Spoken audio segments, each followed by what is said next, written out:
Welcome to the We Walk Free podcast. I am your host, Sarita J, and I have with me today Joyia Nevels. As you guys know, this is the month of May, which we celebrate Mother's Day, and I have decided to take time out to discuss motherhood with some people that I know that are mothers. They have one, they have four, they have several blended families, all the things.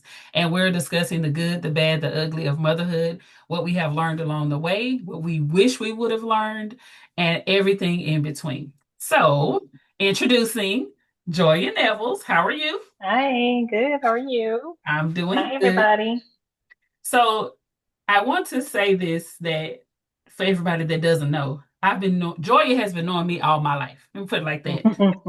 So, I can't even remember when we met, but I had to be maybe 19, maybe. Oh my gosh, yeah, you were young. So Jamila was 2 when we met.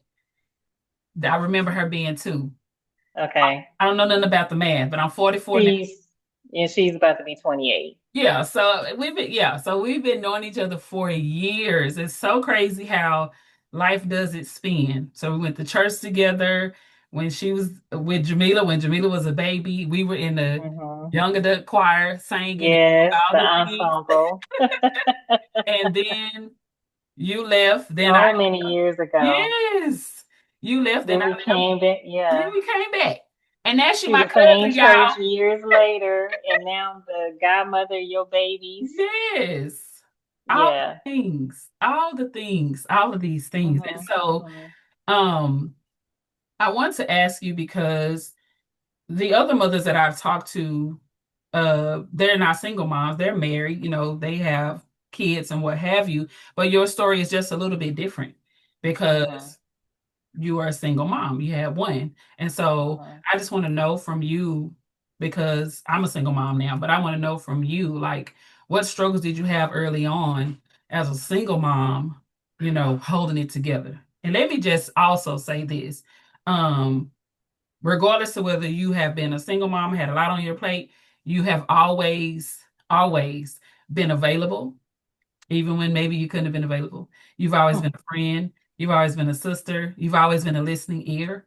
And Jamila is an amazing young adult. She's had her ups and downs because they all do, right? But Yeah. she's a Yeah. very respectful, very educated, very creative, smart young lady. And Yeah. I'm giving you your roses while I see you now Thank because, you. yes, Thank yes, you. Thank I you. think you're a very amazing, very strong, amazing woman. So Thank you. you're welcome. Um, so I mean, of course, well, when I had Jamila in 1998, I was married at the time, and her dad and I divorced when she was a year old. So she did not have a memory of us ever being together and her being in the house with us. So really from just a young, very young child, we were doing the whole split parenting thing, and she was, going to his house on the weekends, um, part time, and then, at my house every other weekend. And so we were doing that whole thing for a while. That was challenging in itself because it pretty much, I mean, from the time that she was walking, I was a single mom. And I wasn't prepared for that. I wasn't ready for that. In my mind, and I was young, 24 when I got married. I think I was 25 when I had Jamila. And in my mind, I pictured myself being the, you know, picture perfect wife with 3 kids and a husband and a dog. And that was what I had my mind set on. That's what I grew up around. In my younger years growing up, I had cousins. Everybody had a mom and a dad at home, and everybody had at least 3 kids. And so I just knew that was going to be my life too. And when that didn't happen, I did go into a depression. And I think that I wasn't the my full best self that I could have been for my daughter, especially in those younger years. once the divorce happened, I mean, it was a shock to my system. I wasn't, I had no desire to be a single mother. So it was hard and I was angry. I was angry at him, Mhm. angry at the situation. Mhm. And so it was hard to balance those feelings and not take it out on her Mhm. and and everybody else around me just because, I was angry at how the situation turned out. So it was challenging. And she handled going from house to house pretty well, but she was a challenging child in her early years. She was very active and she was a child and Okay. she was all over the place and she did all the things, Mhm. right? So she was very unlike myself. Mhm. And so I had to be prepared for that too, because I mean, whatever, we say don't do, she did. Mhm. And, she was the kind of child that was rambunctious. And when she went to school and other places, I mean, she wanted to be the wild child. She didn't want to sit down and listen to anybody. So I was getting all the phone calls every day at work and getting the notes sent home and all that stuff. So it was we had a rough starting point when, as Jamila and I started our, what I say, journey, growing up together is what we did. And it was rough. It was hard. And I was working sometimes two jobs to take care of us. Um, Child support wasn't always there. Um, and it was also a busy time for me because I was getting back on my feet, and so I started going back to school, and so that added another layer of challenges for us, having to navigate that and have care for her while I was doing that and working full time. So it was it full of challenges, but I had a village, and that's what I was most thankful for. Is even though her dad and I had gone our separate ways, his parents, his brother, and family were still there for us and available to help. And that I couldn't have made it without that help. So having a village was very important to me. Um, Even throughout, not just in the early years, but throughout her whole upbringing, until she graduated high school, they were there and they were needed. So yeah, it was a lot of challenges that I faced in those and I was single the whole time from that time that she was a child at a year old, barely walking, until well into her adult years. But until she graduated high school, I was single the whole time. How did you, what, because it was challenging, you did go back to school, you did have a lot, and I know she played sports and all these things.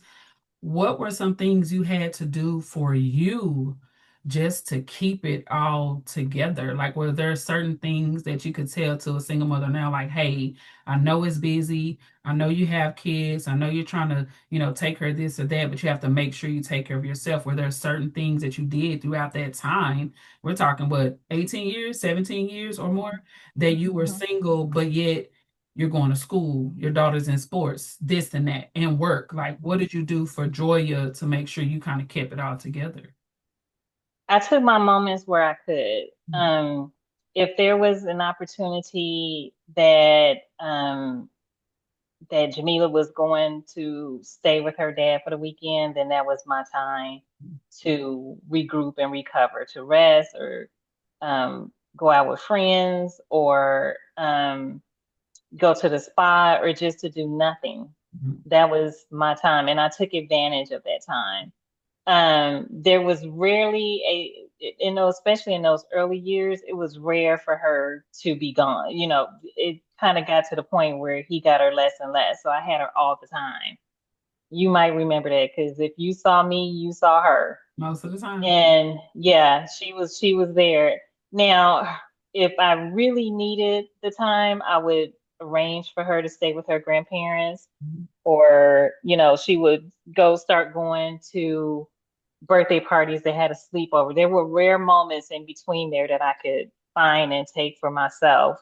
I can't say it wasn't often, Mhm. because we were so busy, and because I had so much on my plate with raising her and going to school and doing, I kept her in sports from the time she was 5. Mhm. So we were busy and we stayed busy. And that's all I knew, Mhm. as life. It was just busy, and that's just how it was. And thankfully, at that time, as she started getting older, I moved back with my mother, um, and so that I could have help with her, and also I could help my mom, who was in transition from her long time job, and she needed the help. So we decided to help each other. So I moved back with her, and that was good because if I had to take, when I was at the time, I think I was taking classes late at night. By the end, I would get out of school at like 10 o'clock. Mhm. So she would already be at home and ready for bed by the time I got there. So, but if I needed to take a night to do something for myself, or just to, sometimes my mom would bring her to church with her, and I would steal those little moments to have for myself to take a breather. So you just have to steal moments where you can, and whether you create the moment or whether you just take advantage of an opportunity that comes up, you just have to kind of find your time.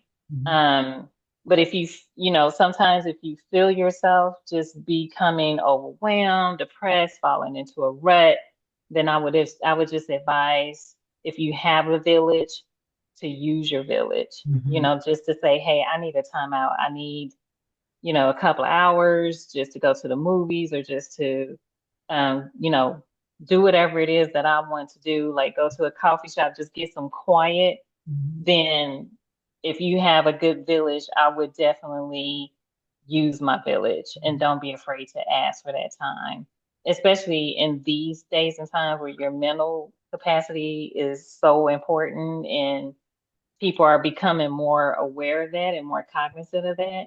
Then really tap into that and take advantage of 30, 40 an hour, however long you have. Take full advantage of it as often as you can. Do you feel like moms, whether single moms or moms, married moms, I guess I use that term, sometimes I hear they feel selfish when they take time to their self. So I've heard it like Mm-mm. I don't have to be away from my kids. I feel so bad. Mm. I've heard people say that. I've never Yeah. personally felt guilty ever Mm-mm. for taking Mm-mm. a break Mm-mm. because I knew that it was necessary. You know what I mean? I knew that I needed. Right. I've heard mom say like, and I think it also rolls into like when they go to the store, instead of them buying something from themselves, they constantly get stuff for the kids.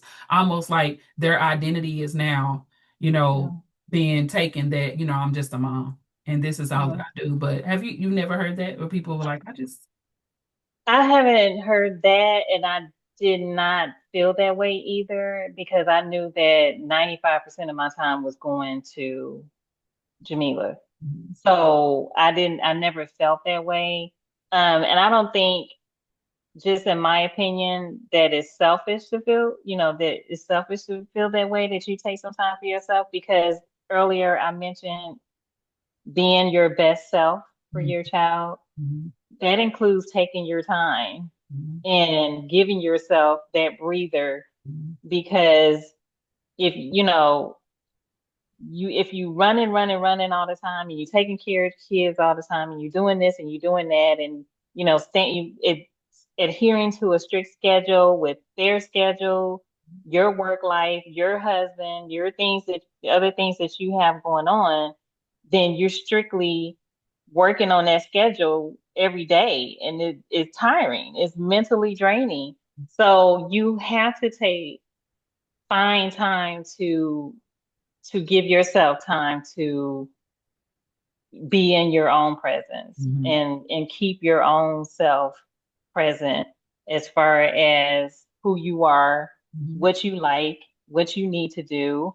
and spiritually, if you need that time with the Lord, I mean, you have to find ways to carve that in and have that balance, because then you're truly going to be your best self for your family.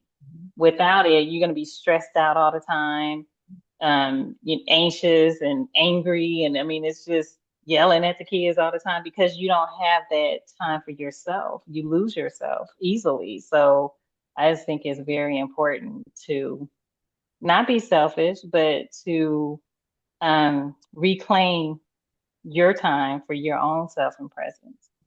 Was taking time for yourself something you learned from your mom? Like, did you see her, as she was raising y'all, taking time for yourself? Or because I do ask the question, what did you learn from your mom? And sometimes we learn stuff Hmm. indirectly. Sometimes we learn because we saw what they didn't do. And so we Hmm. knew when we got in the situation, okay, I'm gonna have to approach this a little bit differently. Hmm. Mama Hmm. kept going, but I'm gonna have to sit back and take a break. Yeah, I think in my situation, from watching my mother in that perspective. So my mom was definitely a busy mom, working full time in a factory. And she had three of us, and we were all close in age. My brother and I are 16 months apart, and then my sister is 3 years younger. And so every day she would go to work, she would come home, she would cook, and feed us, get us ready for school the next day, do what needs to be done around the house. She was always cleaning. So from what I remember growing up, I mean, I just remember my mom always being there. And I remember my mom being, we went to church all the time, and then she had her time, with her friends and things. So I had a good balance there. And so that was a good example for me to carry as I, you know, grew up and had Jamila, and, was going to carry that into what I thought was going to be my future. So I was a little different once I did have a child and I was thrust into single motherhood. Then it was a little different for me. And I only had one, and she had all my attention. So it was easier in that aspect, um, having just one child to care for and yourself. So I think I had more focus on her. And so I think I took a lot of things indirectly from my mother, and then I did a lot of things differently than my mother did. So because I only had one child to focus on, I was very more hands-on and communicative with her, spent a lot of one-on-one time with her. And as a result of that, our relationship was developed into something that was just a really tight, really close, really special bond. Mhm. Do you wish that because you were thrusted into it, so you didn't really have there was no time to think like, oh, I didn't do this. No, it was like boom. No time. Because I I mean, I remember being married, and I remember being pregnant, and I remember thinking this is coming, and how am I going to prepare myself for it? But still not really being accepting of it. okay. How long did it Mhm. take you to kind of get to the point where you're like, you know what, this is it. This is it. It is what it is, and here's where we are. Did it take you a long time? Because It based on did. your face, you're like, look, It did. I resisted it for a long time.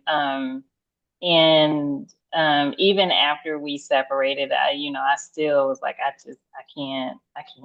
We're yeah, gonna have to work on this marriage or whatever. But I mean, I had no choice. It yeah, was over and it ended, and I had no choice. So I had to do what I knew to do, draw on my strength and bunker down. yeah, And, I got to work. I got to take care of us. I got to do what I got to do. So I went into that mode. yeah. But still, there were a lot of things that I had to deal with emotionally in the background while I was doing what I had to do. I still had to deal with my feelings, of what was happening and the emotions of it.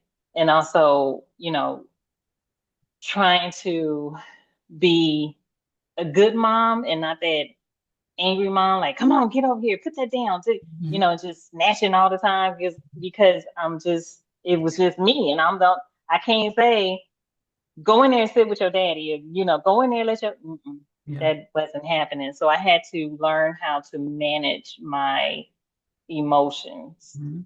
which was hard.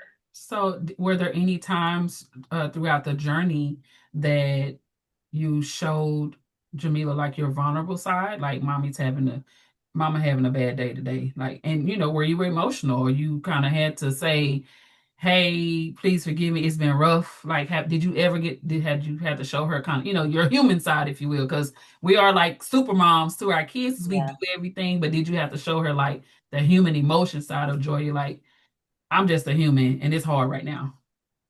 absolutely. She saw all the things. Yeah. First of all, Jamila was very intuitive as a child, especially when it came to me, and she still is to this day. Like, she can take one look at my face and know, Mom, why are you irritated? Hmm. Or when she was little, she would say, Mama, you're just needing to be kind. Mm-hmm. Um, or she would, recognize that I'm tired, especially if I was sitting at the computer working. She'd come and rub her little hands on my shoulders. And we had this thing, and it wasn't all the time. It was rare, but it made her happy. We had this little thing that I would say, on the way home from school, I'm so tired. Mommy is so tired. You know what? I think it's just gonna be do what you want to do day to day.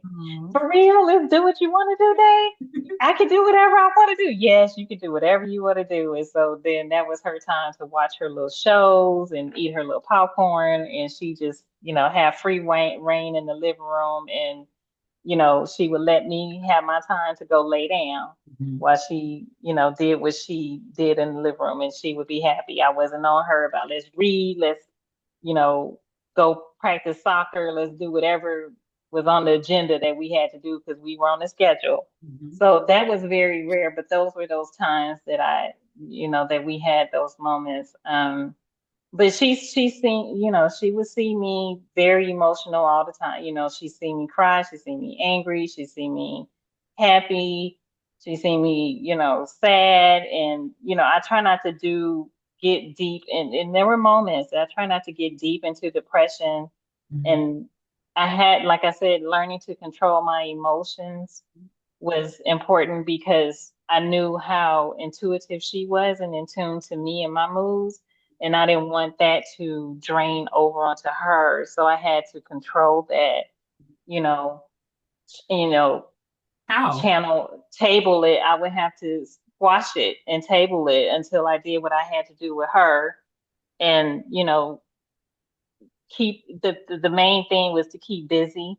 Oh, okay. So me keeping her busy and in sports and stuff, if she was practicing soccer, I could take her and she go run on the field. If they practicing for 2 hours, then sometimes I may have to sit in the car and cry. Yeah, yeah, yeah. I may have to sit in the car and get on the phone with somebody and vent Yes. or let it out or whatever it is.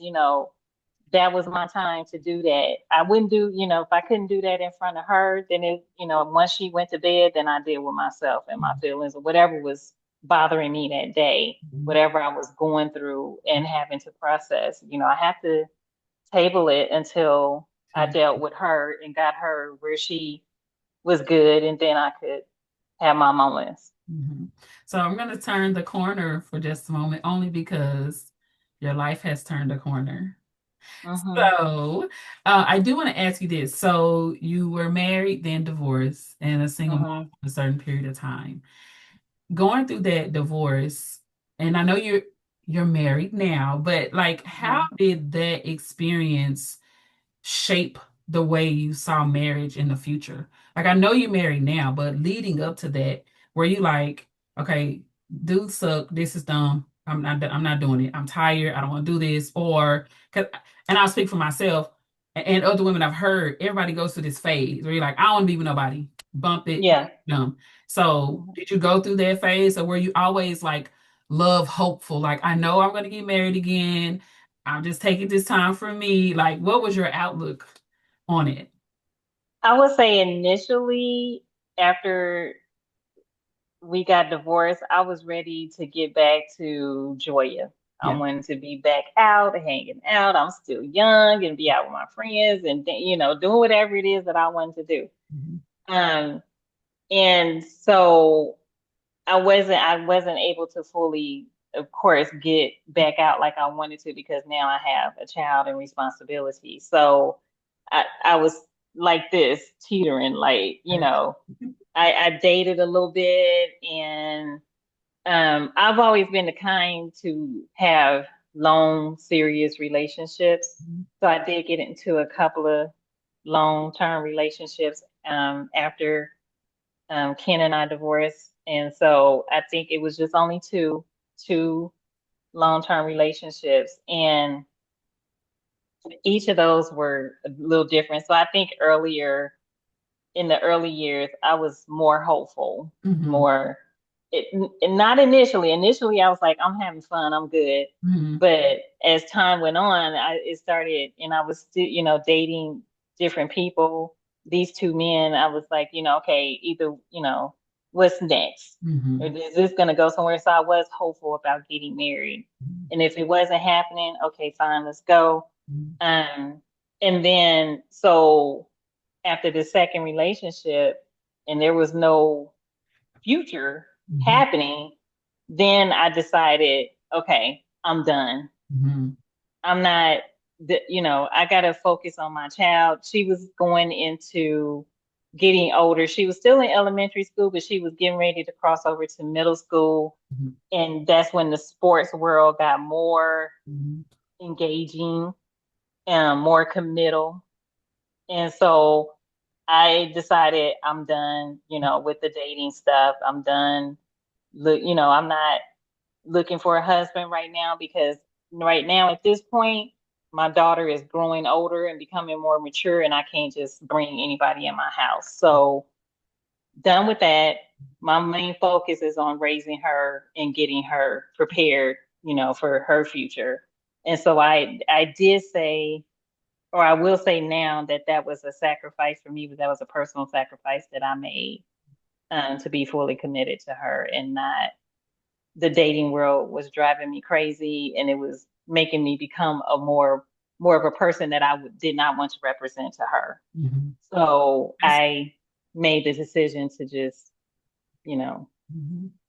not try to get, and not that I didn't talk to different guys or meet guys or whatever. I wasn't like that, Mhm. but I wasn't looking for a long-term commitment. I wasn't out there dating, bringing different guys home and wasn't doing none of that. And we were so busy. We were too busy to even think about it. Mhm. So from the time that she was maybe in the fourth or fifth grade to the time that she graduated high school, I was not in a serious relationship. Mhm.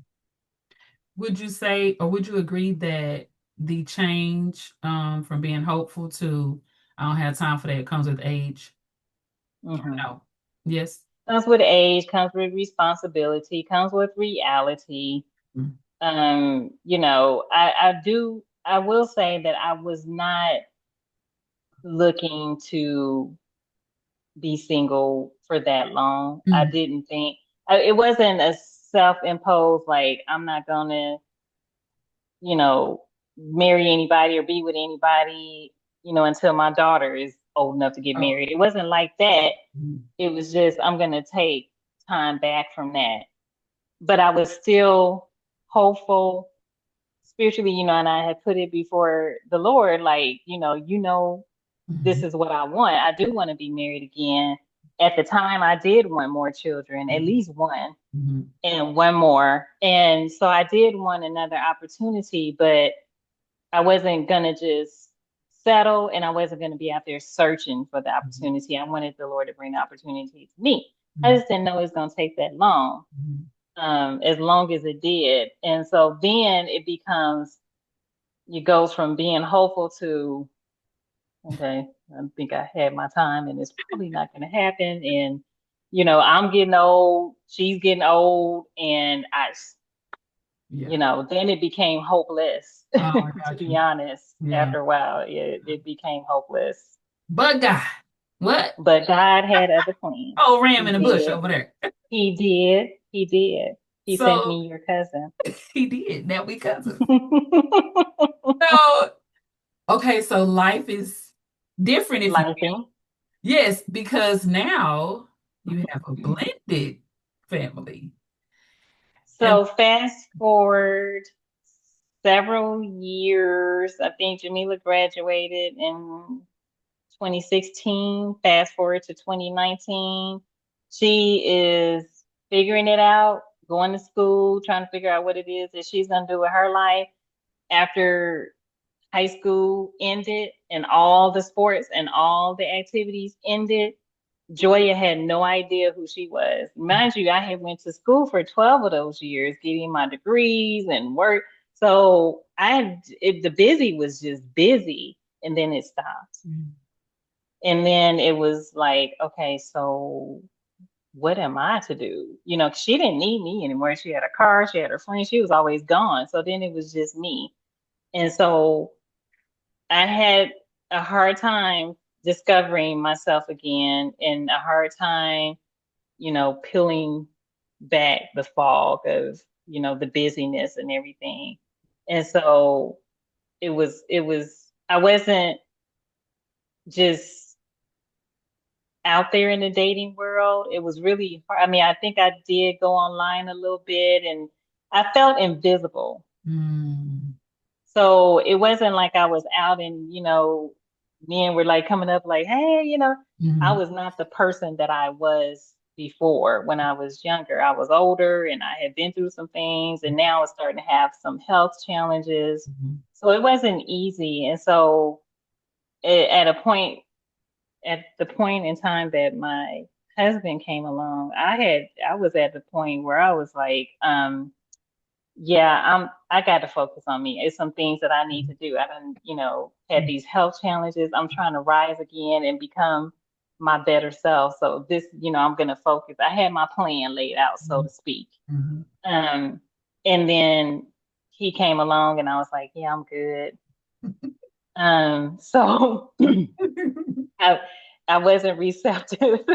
Yeah, I was like, we can, I hope he's coming over here as a friend and not as anything else because I don't have time for that. And I'm good. yeah. So I almost blew it or, You shut the almost door. missed your blessing. Your I blessing. did. I did. And you know what was funny is I had wrote out at some point in all my business and all the raising and all the volleyball games and all the things that was going on, I had made a list Mm, of what I wanted in a mhm, man or what I wanted God to send me. And I was very specific with that list.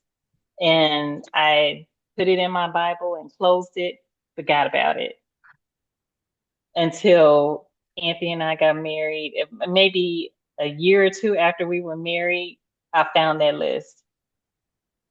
And do you know wow. he checked every box? I was just about to say the heat check. Yes, that's He checked amazing. every box. That's amazing. Yeah. Yeah. Absolutely amazing. So love found me when I wasn't looking for it. I was at the church being busy, just being the secretary, Mhm. minding my own business, and here he come back there wanting to be put on the newsletter. And then from there it was The rest is I history. won't say history. It wasn't like that. I mean, he Yeah. had other plans, but we eventually came together. Yeah. And now I have, instead of one kid, eight, and four grandchildren. Yeah, you a So we Gigi. got A one TT. on the way, got them a Gigi. Yeah. Four grandchildren and a dog that we're raising that Anthony and I have together. That's our only child together. And and it's a big, huge, blended, something all the time, crazy, fun, Mhm. wild, just kids everywhere family. And it's all the school things and it's all the life Mhm. changes and kids getting married and having babies and starting their own businesses, buying their houses. I mean, it's something all the time. And so my life is very full. And so being a stepmother or coming into that role is a whole nother Mhm. topic and talk show that we got. So one thing you said that was very important, I think it's worth repeating. You said after the busyness stopped with Jamila, then now you were sitting back like, okay, who am I? And that Yeah. goes back to Mm-hmm. getting lost in the busyness of life. So Yes. when you said now I have to discover who I am again, what did that Mm-hmm. process look like? A lot of reflection, Mhm. self-reflection, a lot of spending time um, determining what it is that I like to do. Like, I was an avid reader before, and some during raising Jamila, but I was a very avid reader in book clubs and stuff like that. I think after I finished school, once I started school and then after I finished, it was a long time before I picked up a book again.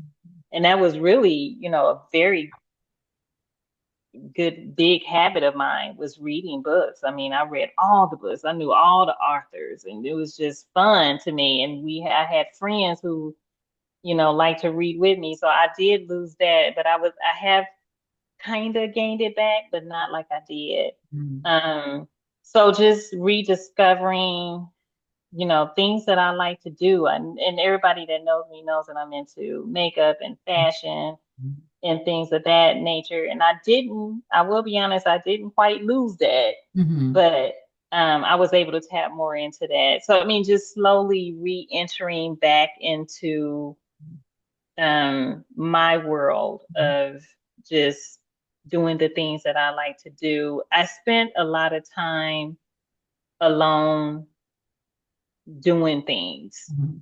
And I like that. I was my own best friend. I Mhm. would take myself out to the movies. I would go, just post up in a coffee shop somewhere. I love to people watch. Mhm. Um, I would take myself to dinner. I would spend the whole day out just going to different places and doing different things and doing nothing. Mhm. And I enjoyed that. But that's me personally. I'm an introvert and a loner. Mhm. So, um, at the time, those things just kind of made me happy, but I still felt that tug of loneliness where I felt like I needed a companion. Mhm. Because like I said, Jamila was growing up, grown and doing her own thing. So I lost my little sidekick for a little bit. She wasn't because as she was growing up, we were always together and we always did things together. So I had to, adjust Mhm. and, you know, like me again. Mhm. So it was a self-discovery type situation. Mhm. Um, she's much older now. Hmm. And then you also have like your blended family, so you have her. Hmm. But so at what point, how do I want to say this? At what point with Jamila and even the extent the stepchildren that you have, did you realize that you're going to have to step back? Like because they're grown now, so we still have to parent, we still have to be moms, but there comes this um gap or space or whatever you want to call it, a bridge you need to cross, whatever. There comes this space that we have in life where we're like, okay, our kids are grown now. They're making decisions, wise or unwise. We can say what we need to say, but in order to save me, I'm gonna have to step back and let them have it. At what point did you see that with Jamila, where you like, you know what? I love you, but I raised you well. I taught you what I needed to teach you. I got to step back. And what did that For, do for, for you? for the most part, Jamila is she was kind of independent because she had to be and Mhm. because I raised her to be that way. Mhm. So most of the time the decisions that she make, I'm like, okay, that's you. You made that decision. I'm gonna tell you what's what and why and what to look out for, but you're gonna do what you want to do. Um, However, it's very hard to do this, Mhm. even at her age. Mhm. Um, and that's I will say, as Anthony and I are parents of adults, we often have to have those conversations of, we need to pull back. We need to not help. We need to not, we need to push them out the nest. We need to put a deadline. And it was hard for us to do. And we've had many conversations about it with him having seven and me having one. I mean, and he's a very hands-on dad. So, we while it was easy for me to tell him, okay, you need to pull back, you need to not do this, you need to, then here I am over here under the table, like, Colin, be like, okay, you need $100. Okay, so I'm Hmm. gonna just put that on your account, or I'm gonna just do this and I'm gonna just do that. I couldn't be, and Hmm. it was easy also for him to say, with where she was concerned, what I needed to do. So we both had to evaluate who we were being as parents and if we were enabling them or if we were helping them. We had to have some long, tough, hard conversations about that. And we both finally arrived at that point at the same time to where, you know, the last two were here. Y'all have your deadline. This is when you're gonna have to go and you got to get out on your own and do your own thing. We're giving you time to prepare for that. And then we had to tell ourselves, we got to be ready for that day to come and for us to stand firm on what we said. And it came, it happened, everybody's gone. So once that last child went out the door, shut the door, lock it, That's it. we put everything in you that we can, now you got to figure it out. Hmm. And so we've been better about, you know, they call and there's always something. We have Hmm. eight, so it's always something. Hmm. And, our response most of the time was, I'm sorry that happened, Not that we're not there for him, Right. because Jamila just had a flat tire a couple of weeks ago, and Anthony comes in the house and said, oh, I had to go help Jamila. She had a flat tire. And I was like, I didn't know she had a flat tire. And what happened? Hmm. And then she goes to get the tire changed, and she calls me, she texts me, or now I need four tires. So I'm calling Anthony like, did you know that her tires were that bad, and you didn't tell me, and what, so he's like, she has to figure it out. She's got to, I looked at them, I saw they were bad, but I told her how to check them. I told her what to feel for, and I told all the kids that. So now she had to figure it out, and I'm on the phone mad, like, my baby out here with no tires, and so Why did so why do you think it's hard? So what is it hard about because it was hard for me and mine ain't even gone. You know what I'm saying? mhm, It was hard for mhm, me to accept where they were, what they were dealing with, and who they are at this moment. That doesn't mean they're going to always be this way, but this is who they are, and these are the decisions that they're making. So they haven't even left, and I had to step back. But why do you think? yeah. Do Because you? they're always going to be your babies, and you're always thinking of it as, okay, they out there, they trying to make it. Yeah. They don't have no money, Yeah. they don't their jobs don't pay them that much, and she got rent coming up and stuff. I mean, she need this. She need me to Right. intervene, or Right. things happen at work. You need me to come up there. You Right. have to. That's your baby. They're gonna Right. always It's me. be your Yeah. baby. And even with the other seven, I mean, I'm always pleading their case, and I tell them that all the time. Y'all know I plead your case behind the scenes when the doors are shut, talking to your dad, like, you can't leave that baby out there like that. We gotta go get, put on our clothes and go get those babies or Right. whatever. Um, and he'll be like, nope, nope, nope, they'll figure it out. And I'm just over here crying, like, I don't know what's gonna happen. I'm praying, Lord, protect them. And it's a very delicate balance, but it's something, we do step in and help Mhm. and assist, Mhm. but we also are learning our boundaries Mhm. when it comes to our kids. And so learning when to say, I think you can handle it. I Mhm. think you can figure that one out. Yeah. Um, because what I said earlier is that you don't want to enable them. You don't want to be a crutch. I mean, our kids are full grown adults. They're not 19 and 20. The youngest is she'll be 26. Oh, wow. So they're out there. They're Yeah, they grown. full Yeah, blown, yeah, grown adults. yeah. So it's time for us to not be the crutch, but you know, we are down at the bottom, call us last, like help. We try to be. And Yeah, so, it like I said, it's I have my moments. I'm weak. I'm a fold. yeah, If they call me and they crying, then okay, what you need? right. Okay, I might say this gonna be my last time, and it's not, but it's gonna be my last time. Or when it comes to the grandbabies, don't even bring me them grandbabiys.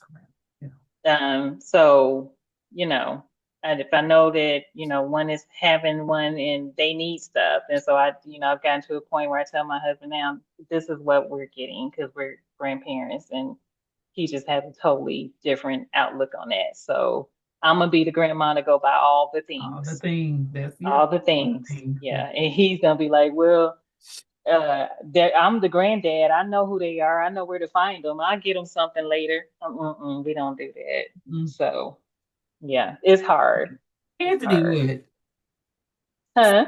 I said Anthony would. He would say something crazy Oh like, yeah, no, yeah. Oh no. I know where they I live. see. Yeah, yeah. They don't need that. They don't need me. They just need me to go pick them up.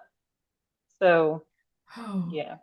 So with all of that, how are you walking free in motherhood? I know based on what you just said, with not being a crutch and letting them, kind of doing like this ish, if you will, has that Ish. freed you up to where you now have freedom and peace of mind? And, even just in marriage, you're like, okay, we set the boundary. Now we're free. We don't have to run every time they call. You know what I mean? We can give wisdom, but so how has that freed you up, like mentally, emotionally? It has been absolutely the best thing ever. We have such peace. That's, And the kids are fine. yeah. They're doing great. They have their challenges. They have their days and they figure it out and they're learning to figure it out. And so we have peace of mind in knowing that our phone don't ring every night. We have an totally empty house, empty nest. It took us 5 years of Mhm. being married to get that, to finally have that. And we're enjoying it. It's so good. Mhm. It's so good. That's good. And we enjoy, every now and then we get to play grandparents and have the grandkids over and then we send them home. Yeah. So it's good. Yeah. It's very peaceful. I mean, it's giving us time to focus on who we are as a married couple, Mhm. and just having that time to ourselves to learn each other again. So it's been great. Like that.